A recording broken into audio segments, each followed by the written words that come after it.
Now, this whole business of e-governance, etc., and this whole issue of infrastructure, data centers, and applications. I think the hardware, data center, etc. I think it's a smaller problem. The basic problem in e-governance is governance itself. The kind of mindset we have, and so on. The government first has to believe in transparency. If there's no transparency, you don't have governance. I mean, forget e-governance. Then there's this whole, and especially in the police, this whole question of security-mindedness. Physical security, security of papers, is often mixed up with security of information. That if it's not in your pocket, it's not in your custody, then how is it secure? So, that mindset has to be fought first. That technologically you can have probably better security than you can have with a lock and key, before people feel they can put the information in large servers and remotely located in the cloud and so on. The other problem is this whole issue that in public systems, it's difficult to re-engineer. There are a lot of presentations that have taken place right now, and I'm sure, or various conferences. We keep hearing of projects that have been done in a small area. Very successful, very useful, and so on. But when you talk of a public system, then re-engineering is difficult. And to carry that across in the whole state, the whole country, becomes an even greater challenge. I'm sure a lot of people have talked of telemedicine and in small bits and pieces. Now, there's so many successful telemedicine experiments. I worked on actually e-health for many years, 10 years almost. However, telemedicine has not yet reached a public health solution. And why? Because this entire emphasis on technology, on video conferencing and so on, whereas if the emphasis was just on data exchange and the doctor consulting the expert, then perhaps it could have, and keeping the cost low, it could have perhaps become a public health solution. And so, this whole thing being investment-driven, technology-driven, it actually comes in the way of things becoming really public and being used by the common man, and those pictures, the horrifying pictures that you showed there. Another important problem was the whole problem of identifier. Now, you have this Aadhaar coming up, and still again there's a huge opposition that it should not be there and so on. There was a conference, an international conference, about 143 countries being represented there.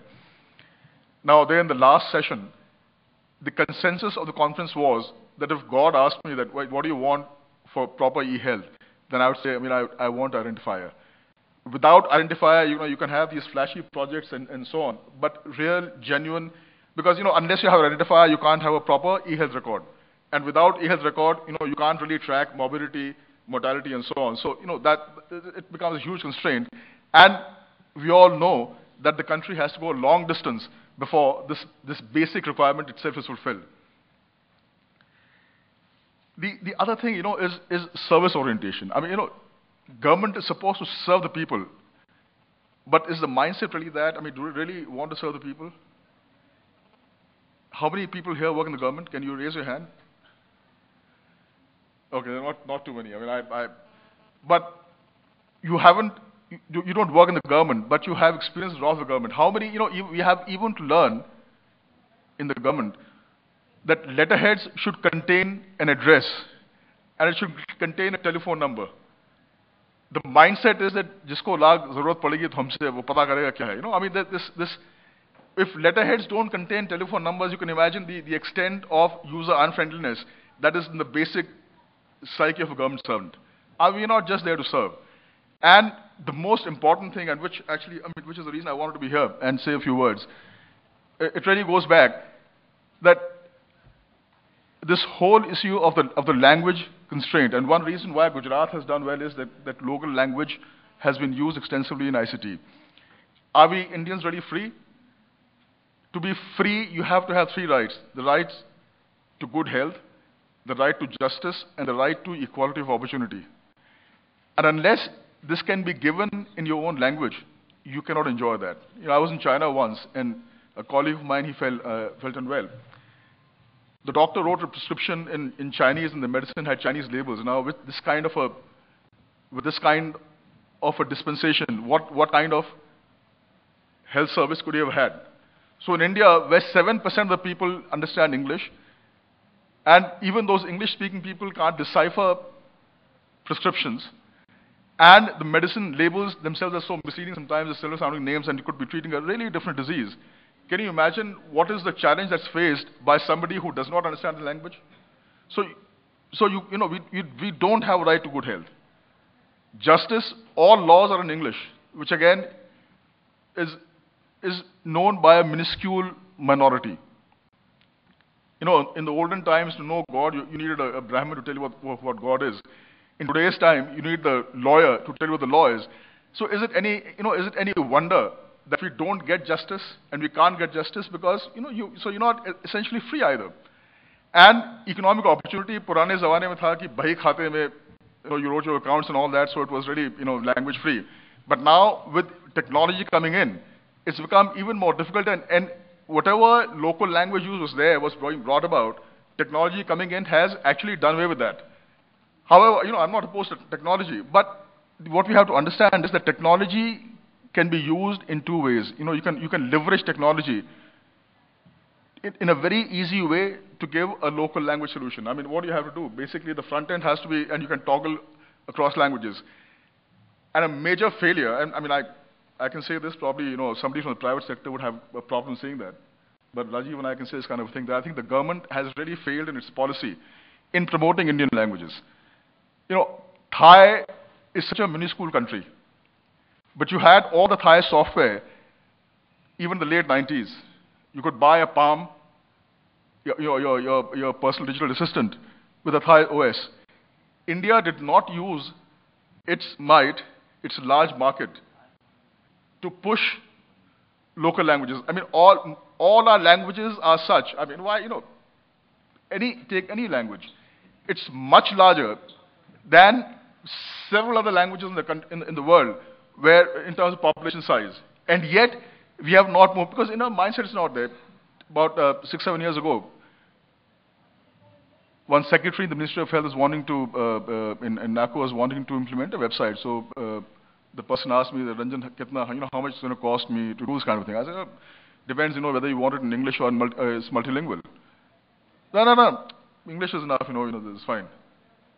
Now, this is the mindset here. I mean, even in terms of information dissemination, we think English is enough. And what the government websites, just some of them have a Hindi portal. But, I mean, I am yet to see, a national government website with a Tamil portal or a Malayali portal, and it's not difficult. I mean, in today's times, unless the government pushes it, and, it's not difficult to do, but the mindset is just not there. New Zealand, mein kitne log rehte hain? How many people stay in New Zealand? A minuscule country, small population. And you'll be surprised that in that small population, obviously the number of Hindi speakers will be very, very, very small. And yet, the New Zealand government website, it has a Hindi section. The British government websites, they have 3-4 Indian languages over there. You have Hindi, you have Gujarati, you have Punjabi, and so on. So, I mean, there's a huge failure in terms of policy in trying to, in supporting Indian language computing. And unless you do that, I mean, it basically doesn't really serve any great purpose in talking about applications, this, that, and so on, if you're looking at public solutions. Individual projects, pilots, this, that, and so on is quite fine. Now, the time is short, but basically, I mean, this was what the message I wanted to convey. That if you have to really serve the people, we have to change our mindset, be service-oriented. If you want to leverage IT in a big way, then we have to put the required emphasis on Indian language computing. And, government can spend a lot of resources on research, but it doesn't necessarily produce the required output. So we could even think in terms of outsourcing this development to Google. Google actually has done much more in terms of local language computing for all Indian languages than probably the contribution of the government of India. So, we have to think in a big way in terms of outsourcing technologies, getting the best in the world to develop our capacity in local language computing. And just one last thought, and I think, Rajiv mentioned then, I think, the future lies really in M computing, M-Gov, M-Health, or whatever it is. Because the technology has to be such, what is the big challenge, which everybody here mentioned, that to replicate training, to scale up, it gets difficult. And here, I mean, today, the tele density as far as mobiles is concerned is about 60%. If it's 60%, that means almost every family today, every family has a mobile phone. And the government record, I've been advocating for a long time that, look, let's change our basic records, because like if you go to the US, probably, you fill your form, any country, they'll say name, address, telephone number. I mean, here still name, father's name and address. Telephone number does not figure in any form. Whereas if you had that, it would be so much easier for you to contact a beneficiary or contact somebody who has a problem, tell him the person's problem is solved and so on. So we have to leverage that in a big way. There is no training involved because everybody knows how to use a phone. It's very easy. He or she has taught himself or herself on how to use that. So if in terms of, and somebody talked of CCTNS here. It's a 2,000 crore project, and of which about 11% goes into creating data centers and so on, and I think about another 8-9% in training capacity building. But unfortunately, that this whole component of mobile phone technology being used in policing solutions is just not there. So, a huge, you have to really put the whole thing on its head and change our mindsets to want to serve the people in the first place, be service-oriented, and when we have that, then obviously, technology solutions will very easily come about. Thank you very much.